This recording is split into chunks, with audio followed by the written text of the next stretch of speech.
शिव बाबा को लगते प्यारे, दिन रात जो सेवा में गुजारे।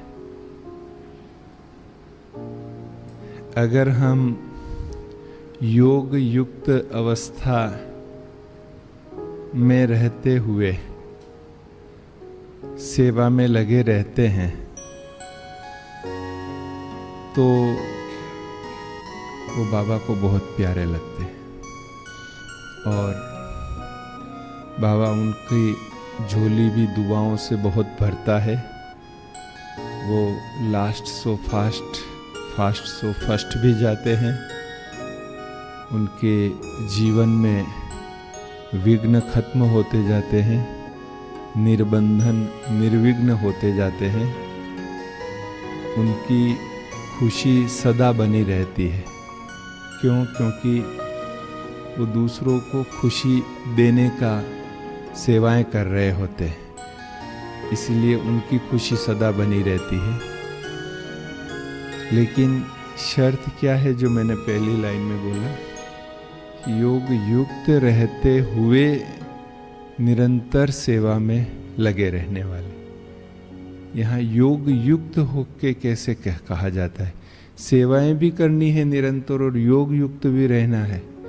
क्योंकि योग करना है तो फिर हमें सब कुछ छोड़ के एक जगह बैठना पड़ेगा, सबसे न्यारा होके एक जगह बैठना पड़ेगा, तब तो हम योग कर सकेंगे।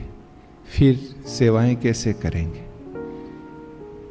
तो यहाँ योग युक्त का अर्थ है कि बाबा ने जो श्रीमत दी है उस श्रीमत का पालन करते हुए सेवाएं कर रहे हैं। बाबा को साथी के रूप में, बाबा खुदा दोस्त, तो साथी के रूप में बाबा को साथ में रखकर सेवाएं कर रहे हैं।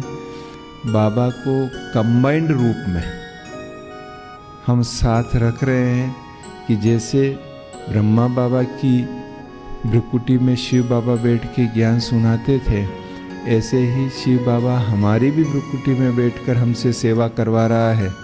बाबा अपनी शक्ति से सेवा करवा रहा है, ये स्मृति में रहता है। बाबा से हर बात पूछ कर करते हैं। भले वो निराकार है, लेकिन निराकार होते हुए भी वह सर्वशक्तिवान है, सर्वज्ञ है, तो हमारे सदा साथ है, ये उसका वायदा है। तो हम हर चीज़ उससे पूछ के कर रहे हैं कि बाबा ऐसा करें, बाबा उससे मिले, उससे बात करें। अच्छा बाबा, उससे अगर मैं मिलता हूँ तो इस बारे में उससे क्या बात करूँ? आप ही बताइए बाबा, ऐसा करना चाहिए हमें, ये करें। ये हर बात पूछ के उससे, भले वो अपने आप से ही हम बात कर रहे हैं, लेकिन स्मृति में है कि बाबा से हम कनेक्ट हैं और बाबा की करंट हमें मिल रही है और हम बाबा से पूछ रहे हैं।